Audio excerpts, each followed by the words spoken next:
Well, howdy there, folks, and welcome into today's video. So if it's quiet, Jeremy, that means the stock market just collapsed. And yes, indeed, the stock market did indeed collapse today. Okay, this is probably, I would say, a top 20 worst day I've ever seen in the stock market, which has happened here today. And as somebody that started in 08, 09, there was a lot of ugly days in those days. Double-dip recession fears around like 2011.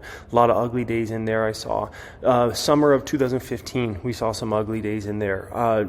2018, late 2018, got nasty. The Rona crash got nasty. And then 2022, we've definitely seen some ugly days. And today was one of those days, okay? And so I got a lot to share with you guys here today, a lot of perspective to give for you, a lot of things to go over. Some of these moves were dramatic. And I'm talking really specifically with certain and let me call it what it is, Wall Street panic today.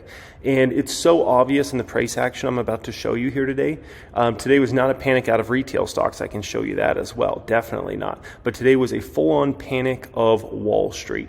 And man, did they panic. Oh my gosh, did they panic here today, okay? It was sell everything as fast as you possibly can for those Wall Street folks here today. So NASDAQ finished the day down over 5%. S&P 500 is down about 4.3%, and the Dow down almost 1,300 points today. It was one of the biggest point drops in the history of the stock market. For the Dow, that's the worst day since June of 2020. Oh my gosh, that's over 2 years ago, okay? The VIX spiked up massively today. It was up over 13% here today. You know, when you see the VIX make a move like that, just know Wall Street's in full-scale panic mode, man. And they are panicking out of these stocks left and right after those kind of CPI numbers came out here today, okay? And if we want to look at this a little deeper, pull up what Wall Street actually has all their money invested in, okay? Wall Street is heavily invested in all these stocks right in front of you. And what do we see when we look at these stocks? They got trashed, man. Nvidia down almost 9.5% here today. Meta down over 9% here today. AMD now down 9% here today. Netflix down almost 8%. MU, which is Micron, which is a memory chip company that's huge, and basically whatever device you're watching this on, it's a good chance there's an MU chip in that, okay? Down 7.5% here today. Adobe down over 7%. Amazon down over 7%. Shopify down over 7%. Apple down almost 6% here today. Google down almost 6% here today. Mr. Softy Microsoft down 5.5%. Oh my gosh, okay? This shows you how much of a pure panic it was out there in Wall Street. But something very important to understand about what I'm showing you here right now is look at the stock that did the least bad here today. PayPal. Now, guess what one of the worst stocks has been this entire year? PayPal. Okay, of these stocks I'm showing you here, the only stock that comes to mind that has done worse on this list than PayPal is Shopify, okay? So PayPal here does the least bad of these bunch of stocks here today. Why is this, okay? You gotta ask yourself, why is PayPal the way out performer versus all those other stocks? It didn't even go down as much as the market here today. How does that make any sense? Well, I'll tell you exactly how. When you're talking about a stock that has been devastated, as bad as PayPal has been devastated, right? At some point in time, you just start to run out of sellers of that stock. And that's exactly what we've seen in PayPal. It's just who's left to sell that stock anymore at this point in time. So the stock barely goes down 2-something% today. Meanwhile, Apple's down like 6%. Amazon's down over 7%, right? Nvidia's down, massively here today. It's just that the stock's just been tore up so bad. It's like, who's left to sell? I mean, that was a stock that at one point was down over 60%. It might still be down 60% year to date or something like that. It's an absolutely massive number. And so those are just important things to kind of pay attention to there, okay? The Cathie Wood stocks got absolutely wrecked today. A lot of Wall Street owns ARK at given moments, and they'll sometimes swing it, they'll get in and out of it, things like that. But ARK was down almost 7% here today, and all those ARK stocks got absolutely obliterated. Unity down 13.3% today. TARK, which is basically a 2x leverage ETF of ARK, that one's down over 13% here today. Coinbase down over almost 9% here today. Teladoc 8.4%. Spotify, I mean, those stocks just got absolutely wrecked across the board. Zoom I don't own that stock, but the valuation's gotten compelling. Zoom's trying to trick me into buying that one. That's all I'll say about that, okay? Banking stocks got wrecked here today, which, who owns the banks? You think it's retail? You think it's Wall Street? Of course it's Wall Street, okay? And I mean, look at these moves down. JP Morgan, which was pretty much already at almost a 52-week low, falls 3.5% here today. Bank of America down big. Deutsche Bank down big. I love just saying Deutsche Bank. I just want to say it over and over. Deutsche Bank, okay? Goldman Sachs down 4.1% here today. We got Wells Fargo down over 5%, Ally Bank down over 7%, and SoFi takes the cake of almost a 9% downward move there for SoFi. That stock just can't get a break, man. It literally just can't. I think this is very important. Safety stocks. You are told in the stock market in scary times when things are rough, people try to tell you to flood to safety stocks, okay? Which are, kind of like the Apples, the Microsofts, the Costco's, Dollar Tree, Kraft Heinz, those sorts of companies, right? Target, Pepsi, Coca-Cola, Clorox. They tell you to kind of go into those stocks. In my opinion, it's better if you're going to go into those stocks. It's usually go into those when you're in a hot, raging bull market because something's going to break eventually, right? But you look at these stocks here today, and it's like what's the point? Because these stocks are going to way underperform if the market does well. Which if 7 or 8 out of every 10 years in the stock market is going to be a nice green year, usually most of the time, right? And so if that's the case, right, then why are we putting money in these safety stocks when they're going to still get destroyed when the market gets destroyed, right? I mean, some of these stocks actually did worse. Think about this. Some of these stocks did worse than the Dow today. Some of these stocks did worse than the S&P 500 today. For instance, this all bunch of stocks, they all did worse than the S&P 500. These stocks all did worse than the Dow today, right? So think about that for a moment. So it's like, what's kind of the point of that? That's just something I've never understood. It's like most of the time the market's going to be green. So why not be in the growth names or companies that have very bright futures? You could be in the safety stocks, but you're still going to get destroyed. And the thing that's funny about this is I don't care what crash we look at. Look at 08-09 crash. Safety stocks got wrecked. Okay, absolutely wrecked. They were usually the last ones to fall, but they got absolutely wrecked. All of them. Okay. Look at the double dip recession fears. All those stocks got sold off heavy. Look at December 2018, that bear market we were in there. All those stocks got destroyed. Look at the Rona crash. All those stocks got destroyed. So, at the end of the day, it's like, if the market's going to crash, these babies are all going to go down big as well. It's like if you're playing scared, you might as well play cash. Literally, if you're playing scared, you might as well play cash versus playing the safety stocks, okay? Housing stocks got absolutely wrecked here today. Century Communities down over 9%, which is a big home builder. Lennar, huge home builder, down almost 8% here today. KB Home down 7%. Pulte Home down almost 7%. Home Depot down huge. Toll Brothers down huge. RH down huge, which is why I said, I'm waiting on that one. Ain't no rush to get into RH, okay? I like it for the long term, but not yet. You look at all these stocks, just like absolutely wrecked. So what's going on with housing other than CPI coming in hot and then, people having more fear about the economy, right? Well, mortgage rates just jumped again to 14-year highs. So, it's devastating for real estate. It's absolutely devastating for real estate. All those home builders are going to have so much trouble, selling new homes over the next, let's just call it 6 months. And their backlogs are going to start to dwindle more and more and more over the next few quarters. And I think by, 2023, they're going to be trying to fill in some of their last kind of sales there. And if they don't start getting in contracts with people over these next few months, their 2023 numbers are going to look very bad and very weak, okay? They have to start selling homes in September, October, November, December, so they can start building those in February, March, April of 2023, and then hopefully get those to completion by the end of 2023 or beginning of 2024.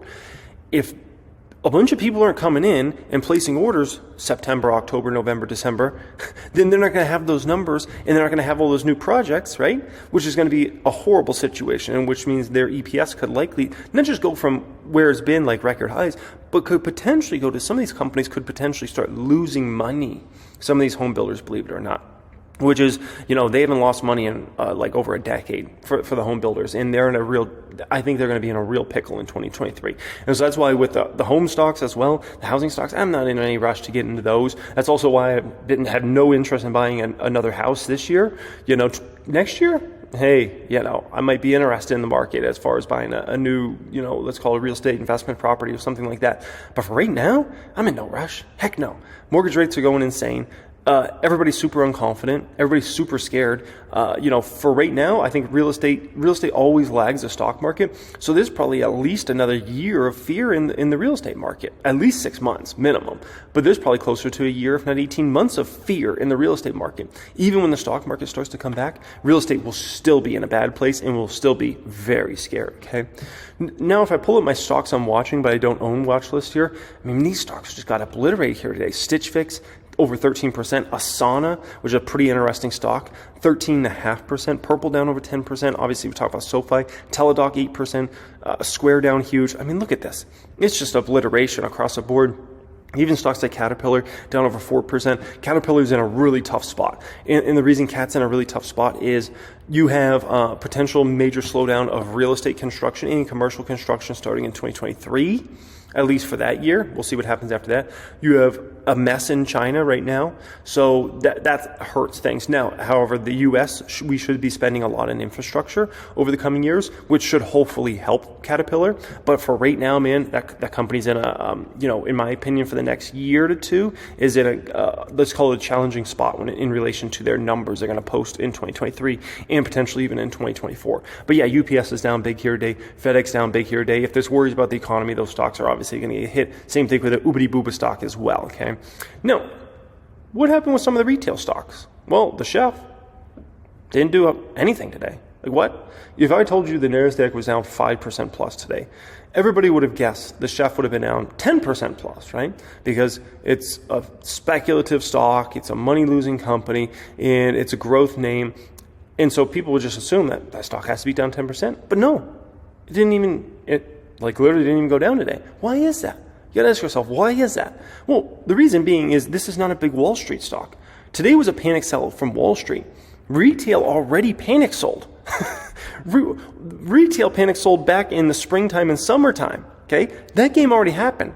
That's why you can't get any of these let's call them more retail stocks to hit new 52-week lows. Why did they hit their 52-week lows in June and can't hit it? They're not even getting close to them anymore. The reason being is everybody already panic sold those stocks, okay? They did not. Wall Street didn't panic sell in that situation. Wall Street was selling, but they didn't really get to that panic mode. Retail got to that panic mode in the spring and the summertime, okay? So when you look at some of those stocks, let's call it a challenge to get some of these stocks down because they're already dead. They're already dead, okay? It's like, they're dead. Like, what are you going to cause for more damage there, okay? The Planet, another perfect example. This stock didn't even go down 1% today. The stock already got obliterated.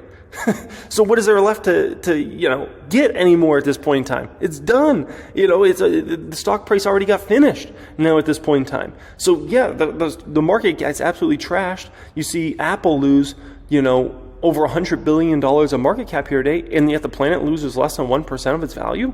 It already got obliterated, man. That already happened. Fubo, this is an ultimate example. This stock is arguably the hottest stock in the stock market for the past 1 to 1.5 months. Okay, pull up the chart of it. It's ridiculous. They only could get this stock down 4% today. 4%? Are you kidding me? When you're talking about one of the hottest stocks in the entire stock market? But it's also a retail-heavy stock. And today was a panic sell from Wall Street, not from retail. There's a difference, okay? And so isn't this very interesting, what you have going on now? Usually it's Wall Street leads retail, but not in 2022. It's actually retail led Wall Street. And that's just almost shocking. It almost makes you think, who's smarter now? Is it retail or is it Wall Street? Sometimes you got to think about that, right? So CPI came in worse than expected, right? So in terms of the numbers, it increased 0.1% versus a lot of folks were expecting on Wall Street, a 0.1% decline, So it came in worse than expected. That sucks. I don't want to see that. I don't think anybody wants to see that. Part of the reason is rents. Rents continue to kind of lag, and it's hurting all the numbers. So although energy came through for us in the month, it's just, things like rents ultimately hurt us in the end in terms of these numbers. But you do have to ask yourself, you say, okay, Wall Street was expecting 0.1% decline, 0.1% rise came in. So does that mean Apple deserves to lose over $100 billion of market cap? Does that mean the stock market in general today deserved to lose probably well over $1 trillion of market cap, if not multi-trillions of dollars of market cap today? Because CPI came in at 0.1% rise versus 0.1% decline? Think about that for a moment, right? I don't know. That's interesting. That's all I'll say about that. Very interesting. 0.1%. So Jay Powell here, what he's showing is basically he wants the stock market to be this small by the end of the year. This small, okay? So the fear is now Mr. Powell is going to continue to just go crazy with rates and continue to just raise rates, okay? And, it's definitely a possibility. The Fed lagged way much on the other side. They were still stimulating so many different things all the way through even 2021 and even into the beginning of this year, which was ridiculous, right? Ridiculous. They shouldn't have been doing that, but they did it and they lagged. And so, is it possible Jay Powell goes way too far to the other side and the Fed goes way too far to the other side, and they continue to raise rates into an economy that's potentially getting worse and an earnings picture is getting worse? It's definitely a possibility, and it is a risk to the market. I would say that, and the China-Taiwan situation, those are probably the two biggest risks to the stock market, in my opinion. And I mean, for the Fed to go too far with it, it's now in the realm of possibility. They went too far on the other side. Who's to say they can't go too far on this side as well, right? The way I look at it logically, I don't see anything in terms of inflation like I saw previously. And the numbers never have made sense to me in regards to like CPI, right? And here's the deal. Like in late 2020 and into early 2021, I felt like there was way more inflation in the economy than the numbers the Fed was showing, or I don't want to say the Fed was showing, but the government was showing, okay? Now I feel like there's way less true inflation in the system now than there was back at that time, and yet the numbers are way more, right? I don't know, man. I think they might be cooking the books both ways. In the whole situation, I don't know, man. It doesn't make any sense, okay? It doesn't make any dang sense, but that's the government numbers. And that's why no one can trust ever the government numbers, to be honest, especially the more you get into the markets and the more into, macroeconomics and all these things. No one ever trusts these numbers. And the reason being is because you look at it and like logically, many times the numbers just don't make sense, to be quite frank. And I feel like we're in one of those time periods right now, but whatever.